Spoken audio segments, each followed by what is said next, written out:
പ്രിയപ്പെട്ട ഉദ്യോഗാർത്ഥികളെ, മെയ് മാസത്തിലെ PSC calendar publish ചെയ്തിട്ടുണ്ട്. PSCയുടെ വെബ്സൈറ്റിൽ നിന്ന് നിങ്ങൾക്ക് മെയ് മാസത്തിലെ കലണ്ടർ ഡൗൺലോഡ് ചെയ്യാവുന്നതാണ്. അപ്പോൾ പ്രിലിമിനറി പരീക്ഷകളുടെ ഒരു മാസമാണ് മെയ് മാസം എന്നുള്ളത്.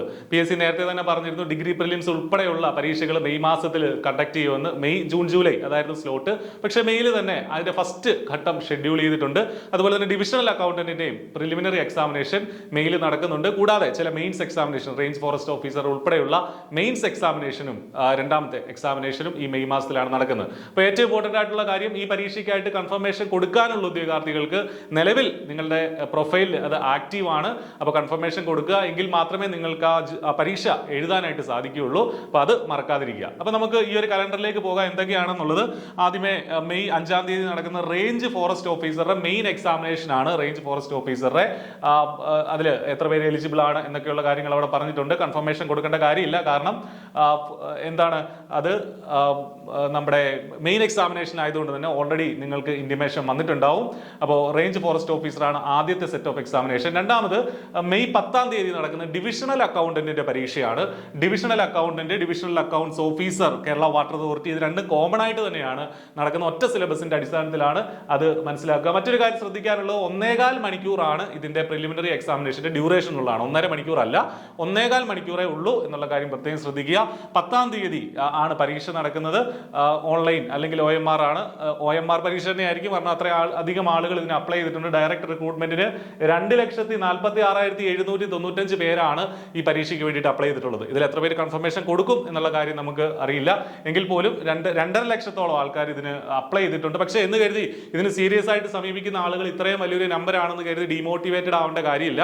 കാരണം ഇതിൽ പഠിക്കുന്നവർ, ഇതിൽ പകുതി താഴെ ആളുകൾ മാത്രമേ സീരിയസ് ആയിട്ട് പഠിക്കുന്നുണ്ടാവുള്ളൂ. അതിൽ തന്നെ കൺസിസ്റ്റന്റ് ആയിട്ട് വർക്ക് ചെയ്യുന്നത് വളരെ ചെറിയൊരു ശതമാനം ആളുകളാണ്. നിങ്ങളെ പോലുള്ള ആളുകൾ മാത്രമായിരിക്കും. അപ്പോൾ കൃത്യമായിട്ട് ഇതിന് അപ്ലൈ ചെയ്തിട്ടുണ്ടെങ്കിൽ നന്നായിട്ട് പഠിക്കുക. അത് നല്ലൊരു ഓപ്പർച്യൂണിറ്റി ആണ്. I+ന്റെ കോഴ്സ് ഇതിന്റെ ഭാഗമായിട്ടുണ്ട്. നിങ്ങൾക്ക് കോഴ്സിന്റെ വിശദാംശങ്ങളൊക്കെ വീഡിയോ ഡിസ്ക്രിപ്ഷനിലുണ്ട്. ദെൻ പിന്നീട് താഴേക്ക് വരുമ്പോൾ നമുക്ക് മനസ്സിലാവുന്ന സ്റ്റെനോ ടൈപ്പിസ്റ്റ്, സ്റ്റെനോഗ്രാഫർ, അതിന്റെ ഡിറ്റേഷൻ കം ട്രാൻസ്ക്രിപ്ഷൻ ടെസ്റ്റ്, അതും മെയ് 16-ാം തീയതി നടക്കുമെന്ന് പറയുന്നുണ്ട്. അതിനിടയിൽ lower division accountant, Kerala small industries development കോർപ്പറേഷനിലേക്കുള്ള, സിഡ്കോയിലേക്കുള്ള ലോവർ ഡിവിഷൻ അക്കൗണ്ടന്റിന്റെ പരീക്ഷയും 14-ാം തീയതി, മെയ് 14-ാം തീയതി നടക്കുമെന്ന് പറയുന്നുണ്ട്. ഡയറക്ട് റിക്രൂട്ട്മെന്റ് ആണ്. സിലബസ് ഒക്കെ അവിടെ വളരെ വ്യക്തമായിട്ട് കൊടുത്തിട്ടുണ്ട്. പരീക്ഷയ്ക്ക് അപ്ലൈ ചെയ്തവർ സിലബസ് നോക്കുക, അതിന്റെ അടിസ്ഥാനത്തിൽ പഠിക്കുക. പിന്നീട് സിവിൽ എക്സൈസ് ഓഫീസർ ട്രെയിനിങ്, വിവിധ ജില്ലകളിലേക്കുള്ള civil excise officer, women civil excise officer ഉൾപ്പെടെയുള്ള പരീക്ഷകൾ ഈ ഒരു മെയ് 17-ാം തീയതിയാണ് കണ്ടക്ട് ചെയ്യുന്നത്. കോമൺ എക്സാം ആണ്. വിവിധ ജില്ലകളിലേക്കുള്ള ഡയറക്ട് റിക്രൂട്ട്മെന്റ്, അതുപോലെ തന്നെ ഈ പറഞ്ഞ എന്താണ് അതിന്റെ സ്പെഷ്യൽ റിക്രൂട്ട്മെന്റ്, NCA റിക്രൂട്ട്മെന്റ് ഒക്കെ ഇതിന്റെ ഭാഗമായിട്ട് കോമൺ എക്സാം ആയിട്ട് നടക്കുന്നുണ്ട്. സിവിൽ എക്സൈസ് ഓഫീസറുടെ പരീക്ഷ മെയ് 17-ാം തീയതിയാണ് ഈ പരീക്ഷ എന്നുള്ള കാര്യം നിങ്ങൾ പ്രത്യേകം ശ്രദ്ധിക്കുക. മെയ് 17-ാം തീയതിയാണ് എന്നുള്ള കാര്യം ശ്രദ്ധിക്കുക. അപ്പോൾ കൺഫർമേഷൻ കൊടുക്കാനുള്ളവർ അത് ശ്രദ്ധിക്കുക. ദെൻ പിന്നീടാണ് നമ്മുടെ 21-ാം തീയതി ഓഫീസ് അറ്റൻഡന്റ്, നമ്മുടെ ഗവൺമെന്റ് സെക്രട്ടേറിയറ്റിലേക്കുള്ള ഓഫീസ് അറ്റൻഡന്റിന്റെ പരീക്ഷ. അതിന്റെ മെയിൻ എക്സാമിനേഷൻ ആണ്, പ്രിലിമിനറി അല്ല, മെയിൻ എക്സാമിനേഷൻ ആണ്. മെയിൻ എക്സാമിനേഷൻ 1.5 മണിക്കൂറിന്റെ പരീക്ഷയാണ്. OMR എക്സാമിനേഷൻ ആണ്.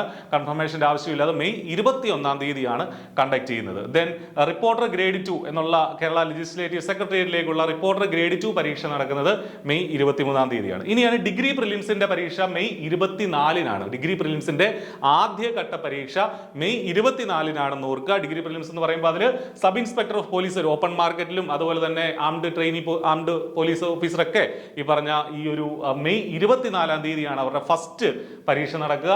1.25 മണിക്കൂറാണ് ഡ്യൂറേഷൻ എന്നുള്ള കാര്യവും കൃത്യമായിട്ട് ശ്രദ്ധിക്കുക. റേഞ്ച് ഫോറസ്റ്റ് ഓഫീസറുടെ പ്രിലിമിനറി എക്സാമിനേഷൻ, എക്സൈസ് ഇൻസ്പെക്ടറുടെ preliminary examination, armed police sub ഇൻസ്പെക്ടറുടെ പ്രിലിമിനറി എക്സാമിനേഷൻ തുടങ്ങിയ കാര്യങ്ങളും ഇവിടെ വരുന്നുണ്ട്. സെക്രട്ടേറിയറ്റ് അസിസ്റ്റന്റും അതേസമയം തന്നെയാണ്. സെക്രട്ടേറിയറ്റ് അസിസ്റ്റന്റിന്റെ ഫസ്റ്റ് ഘട്ടം 4.5 ലക്ഷം പേരാണ് ഇതിന് അപ്ലൈ ചെയ്തിട്ടുള്ളത് എന്നുള്ള കാര്യം ഓർക്കുക. പരീക്ഷയ്ക്ക് വേണ്ടിയിട്ട് അപ്ലൈ ചെയ്യുന്ന 4.5 ലക്ഷം പേരാണ്. തുടർന്നുള്ള സ്റ്റേജുകൾ ഏത് മാസമാണെന്ന് പറഞ്ഞിട്ടില്ല, അല്ല ഏത് ദിവസങ്ങളാണെന്ന് പറഞ്ഞിട്ടില്ല. എന്തായാലും മെയിൽ നടക്കുന്നത് ഫസ്റ്റ് ഘട്ടം 24-ാം തീയതി, മെയ് 24 എന്നുള്ള കാര്യം കൃത്യമായിട്ട് ശ്രദ്ധിക്കുക. അപ്പോൾ ഡിഗ്രി പ്രിലിംസിന്റെ ഡേറ്റും നിങ്ങൾ കൃത്യമായിട്ട് മനസ്സിലാക്കുക, മെയ് 24 അതിനുശേഷം മെയ് 27-ാം തീയതി ഫീമെയിൽ അസിസ്റ്റന്റ് പ്രിസൺ ഓഫീസറുടെ ഡയറക്ടർ റിക്രൂട്ട്മെന്റും അതുപോലെ തന്നെ NCA റിക്രൂട്ട്മെന്റ് ആണ് പ്രത്യേകിച്ച് നടക്കുന്നത്. Then Hindi teacher, full time language teacher Hindi, ആ പരീക്ഷ നടക്കുന്നത് വിവിധ ജില്ലകളിലേക്കുള്ള കോമൺ ആയിട്ടുള്ള പരീക്ഷയാണ്. 28-ാം തീയതിയാണ് ആ പരീക്ഷ നടക്കുന്നത് എന്നുള്ള കാര്യം ഓർക്കുക. NCA റിക്രൂട്ട്മെന്റ് ആണ് മെയിൻ ആയിട്ടുള്ളത്. മെഡിക്കൽ ഓഫീസർ ഓഫീസർ ആയുർവേദ 31-ാം തീയതി മെയ് 31-ാം തീയതി നടക്കുന്നുണ്ട്. ഓയിൽ പാം ഇന്ത്യ ലിമിറ്റഡിലേക്കുള്ള ഫീൽഡ് അസിസ്റ്റന്റ് അത്യാവശ്യം 6000-ലേറെ പേർ അപ്ലൈ ചെയ്ത ഒരു പരീക്ഷയാണ്. ഓയിൽ പാം ലിമിറ്റഡിലേക്കുള്ള ഫീൽഡ് അസിസ്റ്റന്റിന്റെ പരീക്ഷ മെയ് 31-ന് തന്നെ കണ്ടക്ട് ചെയ്യുന്നുണ്ട്. Then rehabilitation technician, operator, Kerala water അതോറിറ്റിയിൽ പമ്പ് ഓപ്പറേറ്റർ ട്രാൻസ്ഫർ റിക്രൂട്ട്മെന്റ്, അതും മെയ് 31-നാണ് നടക്കുന്നത്. കുറച്ച് പേര് എഴുതുന്ന പരീക്ഷയാണെന്നുള്ള കാര്യം കൂടെ ഓർക്കുക. അപ്പൊ ഇതാണ് മെയ് മാസത്തിലെ കലണ്ടർ. അപ്പൊ ഇതിന് ഏറ്റവും ഇമ്പോർട്ടന്റ് ആയിട്ടുള്ള കാര്യം കൺഫർമേഷൻ കൊടുക്കുക എന്നുള്ളതാണ്. അതിലും മറ്റൊരു പ്രധാനപ്പെട്ട കാര്യം സിലബസ് അറിഞ്ഞ് അതനുസരിച്ച് തയ്യാറെടുക്കുക. ഇനി അധിക ദിവസം നമ്മുടെ മുന്നിലില്ല, 3 മാസം തികച്ചില്ല. കൃത്യമായിട്ട് സിസ്റ്റമാറ്റിക് ആയിട്ട് പഠിക്കാനുള്ള സമയമായി. ഈ വർഷം തന്നെ സർക്കാർ ജോലിയിലേക്ക് എത്താൻ നിങ്ങൾക്ക് സാധിക്കട്ടെ എന്ന് ആശംസിക്കുകയാണ്. All the best. Thank you.